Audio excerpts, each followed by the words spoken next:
हमारी मौजूदगी इस समय राजधानी लखनऊ में है। आपको बता दें उत्तराखंड में एक कानून कैबिनेट में पास हुआ है, यूसीसी यूनिफॉर्म सिविल कोड, जिसमें एक कानून ये भी है कि रिलेशनशिप में रहने वाले लोगों के व्यवहार पर क्या असर पड़ेगा। इसी को बात करने के लिए यहाँ पे कुछ लोग मौजूद हैं, हम उनसे बात करेंगे। सर क्या नाम है? सतीश पांडे।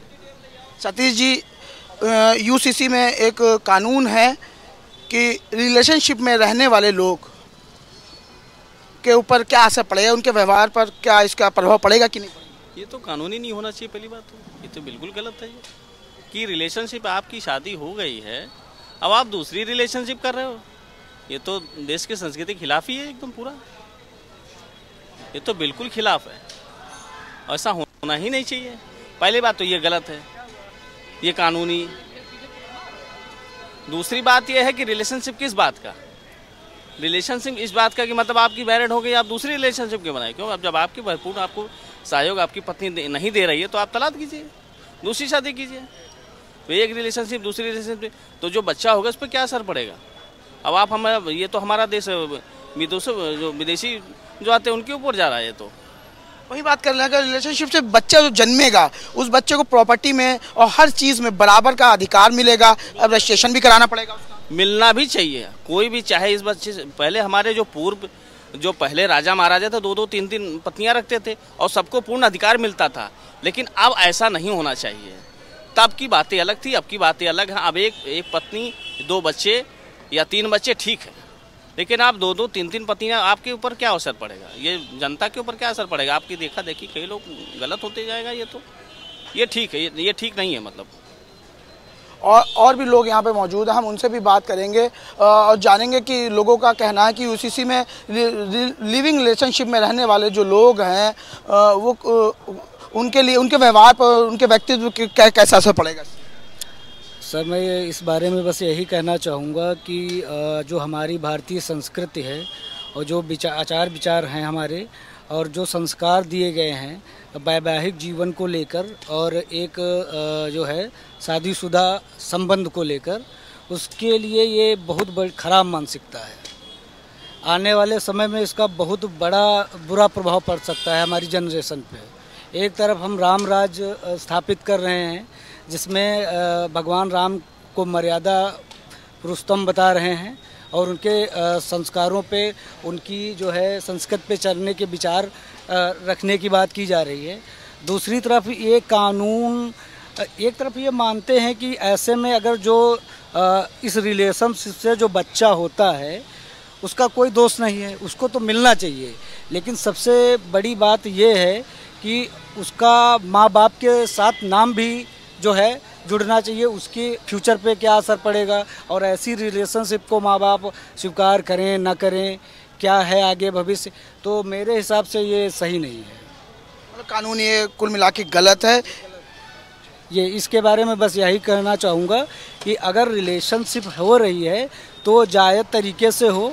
आप लव मैरिज करिए, आप अपने माँ बाप से बात करके खुश हैं एक दूसरे के साथ तो शादी कर लीजिए, ये सब सही है।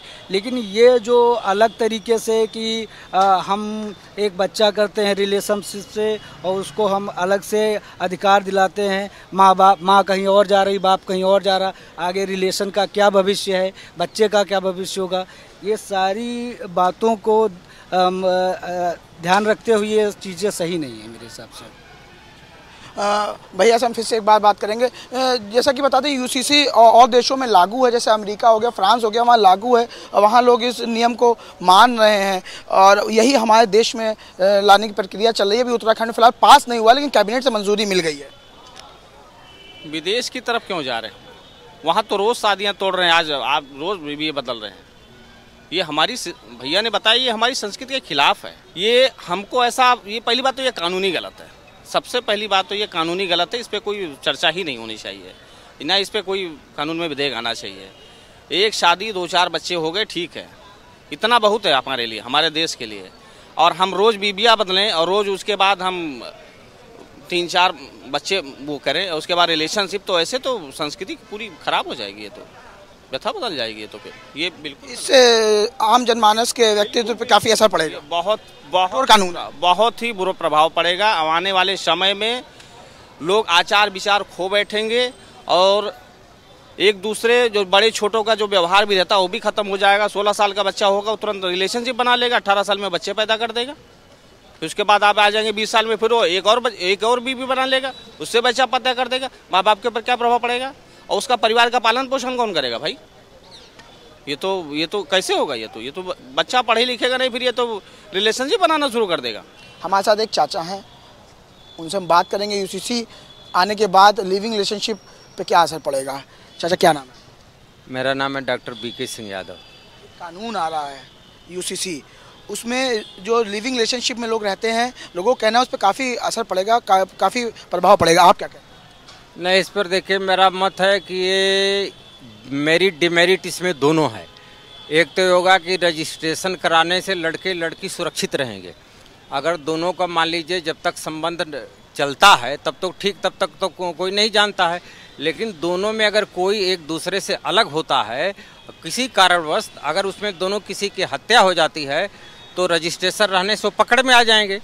और बाकी ऐसे रहने के लिए तो बिना रजिस्ट्रेशन ऐसे बहुत सारे लोगों को संबंध हैं, जिनकी शादियां हुई हैं वो भी, जिनकी नहीं हैं वो भी। तो जो लड़कियों या लड़कियों को इसको लेकर जो हत्याएं होती हैं उस पर कुछ हद तक अंकुश लग सकता है, लेकिन यह मेनली तो सेंट्रल गवर्नमेंट का है। इस पर सेंट्रल गवर्नमेंट को कोई कानून बनाना चाहिए, संपूर्ण देश में इसको लागू करना चाहिए और इस ढंग से लागू करना चाहिए कि इसमें लड़के लड़की दोनों सुरक्षित रहें और उनके गार्जियन के तरफ से भी ये बच्चे प्रभावित ना हों। और उसमें जो उम्र की भी बात कही गई है वो भी सही है। अमेरिका में तो 13 साल पे ही बच्चों को बालिग माना जाता है। वहाँ पे 13 साल के बच्चे भी अपने माँ बाप से अलग होने का अधिकार रखते हैं। हमारे यहाँ तो चलिए 18 साल पर है, लेकिन शादी के लिए तो मान लीजिए 21 साल निर्धारित किया गया है। ये अच्छा है, इसलिए कि बढ़ती हुई जनसंख्या की दृष्टि से लेट शादी करना अच्छा है। तो हमारे दृष्टि से इसको देश में लागू होना चाहिए, लेकिन सामाजिक समरसता बनी रहे। और अब यूसीसी में ये ना हो कि एक जाति का अगर दूसरी जाति में अगर लड़के लड़कियां 2 कास्ट के हैं या 2 धर्म के हैं तो रजिस्ट्रेशन करके उनके खिलाफ गलत एक्शन नहीं लेना चाहिए। अगर 2 धर्मी हैं तो भी उसको स्वीकार करना चाहिए, क्योंकि लोहिया भी कहे हैं कि अगर इस देश को एक रखना है तो अंतर जाति विवाह और अंतर धार्मिक विवाह होना अति आवश्यक है। इसी को हमारे समाज में रोटी और बेटी का संबंध कहा जाता है। तो रोटी और बेटी का संबंध केवल एक जाति ही में नहीं है, ये सर्व समाज में मान्य है, क्योंकि हम लोग का देश जो है बहुधार्मिक है, बहुजाति है, बहुभाषी है। इतनी क्षेत्रीय भिन्नता है कि इतनी भिन्नता पूरे विश्व में भी कहीं नहीं पाई जाती है। तो इसलिए इस ढंग से कानून होना चाहिए कि सबको सुरक्षा मिले। लेकिन और लोगों का कहना है ये कानून बहुत अव्यवस्थित है, काफ़ी कठिन है, इससे बड़ा असर पड़ेगा संस्कारों पर लोगों के। नहीं, देखिए अव्यवस्थित, पहले आपके संस्कार पर बात कर रहे हैं।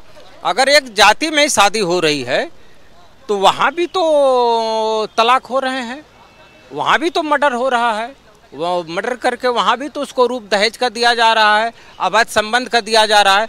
देखिए, जब परवरिश अगर बच्चों की सही नहीं है तो चाहे अपने जाति में करें चाहे दूसरे जाति में करें, चाहे लिव इन रिलेशन में रहें, वो गलत करेंगे। आपके हिसाब से व्यवहारिक है कि अव्यवहारिक है कानून? ये व्यवहारिक है, ये व्यवहारिक है, लेकिन इसको विस्तृत अध्ययन करके इसमें जो बुराइयां हैं उसको दूर करें। हाँ, बस इसका मिसयूज नहीं होना चाहिए, क्योंकि हमारे देश में कुछ लोग ऐसे हैं जो कानूनों का दुरुपयोग करते हैं। कानून का आड़ ले करके बहुत से असामाजिक काम करते हैं। तो इन रिलेशन को इससे दूर रखना चाहिए। आने वाले भविष्य में ये देश के लिए ये फायदा होगा कि एक तो दहेज प्रथा पर रोक लगेगी, दूसरा कि व्यक्तियों को अपना पार्टनर चॉइस करने में भी छूट रहेगी। बहुत से लड़के और लड़कियां भी अपने माँ बाप के खिलाफ चले जाते हैं, शादी करने के लिए अपने माता पिता को जहर दे देते हैं, माँ बाप को भी हत्या कर देते हैं, माता पिता को हड़काते भी हैं, धमकाते हैं, डराते हैं, या नहीं बात बनती तो खुद आत्महत्या कर लेते हैं। सुन के देखा गया है कि लिविंग रिलेशनशिप में रहने वाले लोग काफ़ी एक दूसरे की हत्या वाला चाहे मामला देख लें, चाहे एक दूसरे को छोड़ने वाला मामला, काफ़ी विवाद होता है इसमें। हाँ, नहीं, विवाद होता है। देखिए, विवाद का सबसे बड़ा कारण आर्थिक होता है। लिव इन रिलेशन वाले बच्चों को एक चीज़ ध्यान देना चाहिए, वो दोनों में किसी को एक रूप से आर्थिक रूप से सक्षम होना चाहिए। अगर वो आर्थिक रूप से सक्षम हैं तो वो संबंध जल्दी नहीं टूट सकता है। मेन समस्या आर्थिक की आती है। तो इससे लोगों के आचरण पे काफ़ी प्रभाव पड़ेगा। हाँ, समाज पर प्रभाव दूरगामी प्रभाव पड़ेगा और ऐसा बदलाव हो कि अगर देश से जाति और धर्म का भेदभाव मिट जाए तो इससे हमारा देश मजबूत होगा, संविधान मजबूत होगा, कानून मजबूत होगा और स्थितियाँ समाज की अच्छी बेहतर होंगी। ये थे हमारे साथ चाचा जिन्होंने बताया कि लागू होने से स्थितियाँ सुधरेंगी और कानून के दायरे में आने के बाद सभी चीज़ें व्यवस्थित हो जाएंगी। कैमरा पर्सन सुंदरम के साथ लखनऊ से समीर खान, आज की खबर।